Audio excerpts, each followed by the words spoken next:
আমি স্বেচ্ছাসেবক লীগ করি, সাংস্কৃতিক বিষয়ক সম্পাদক। না মিছিলে না, আমার মোটরসাইকেল ড্রাইভিং এর কাজে আসছি। আওয়ামী লীগে দিয়ে যাক, আমরা আওয়ামী লীগ কি করি? আমাকে আপনারা জানেন না, মিছিলের সাথে যুক্ত, এখানে তো মিছিল হয়নি, আমি পেছনে ছিলাম। এখন পুলিশ ভাইরা কিছুই বলেনি, ওনারা আমাকে নিয়ে যাচ্ছে, জানি না কি হবে। এদের এই ধরনের নিষিদ্ধ ঘোষিত সংগঠনে যারা নেতাকর্মী আছে, যারা সন্ত্রাসী আছে, তাদেরকে আমরা পেলে তাদেরকে আমরা পুলিশের হাতে তুলে দিচ্ছি এবং পুলিশ তাদেরকে ধরে নিয়ে যাচ্ছে। আমাদের দেখা মতে আসলে বিভিন্ন জায়গায় বিভিন্ন লোকজন কাজ করছে। আমরা এনসিপি থেকে যারা আছি, আমরা আমাদের জায়গা থেকে এখন পর্যন্ত আমরা দেখেছি যে 15-20 জনকে আমরা নিজেরা ধরে পুলিশের হাতে তুলে দিয়েছি।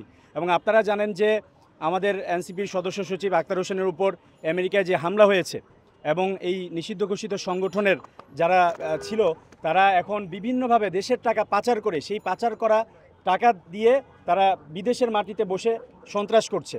আমরা বলবো যে যারা ছাত্রলীগ অথবা আওয়ামী লীগেরও ছিল, তাদেরকেও আমরা বলবো, আপনারা এই সব যারা দেশের এই শেখ হাসিনা থেকে শুরু করে, খুনি হাসিনা থেকে শুরু করে, যারা আপনাদের বিপদে না থেকে দেশের মানুষের টাকা পাচার করে বিদেশে বসে আছে, ভারতে বসে আছে, আমেরিকায় বসে আছে, তাদের উস্কানিতে পা দিয়ে আপনারা জনগণের বিরুদ্ধে নামবেন না। বরং যদি তাদের মধ্যে এমন কেউ থেকে থাকে যারা কোনো কারণে আওয়ামী লীগ করেছে কিন্তু মানুষের উপর নির্যাতন করেনি, তাদের উচিত তারা ক্ষমা প্রার্থনা করে, জাতির কাছে ক্ষমা প্রার্থনা করে, তাদের যেই অপরাধ, অনুশোচনা, এতগুলো মানুষকে যে খুনি হাসিনা খুন করেছে, সেই অনুশোচনা যদি তাদের মধ্যে থাকে, তারা ক্ষমা প্রার্থনা করে স্বাভাবিক জীবনে ফিরে আসুক। ফার্মগেটের অবস্থা খুবই, আমরা তো চিনিও না, এই যে দায়িত্ববান করতেছেন, সব আপনারা ভিডিও করতেছেন না আপনার বিভিন্ন চ্যানেলে। আমি পাবলিকের সাথে একটা ভিডিও করছি, এখানকার সবাই আমার ওই ভিডিওটা করা দেখে আমি তাদের দেখাইছি যে কি ভিডিও করছি, আমি ভিডিওটা ডিলিটও দিছি। এটা ভুল কথা ভাই, আমি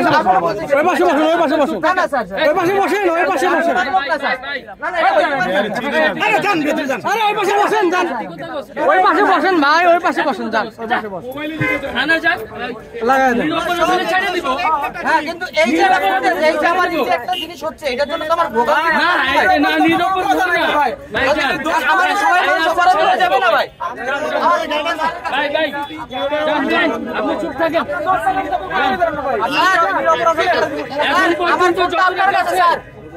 না আমি সমস্যা না,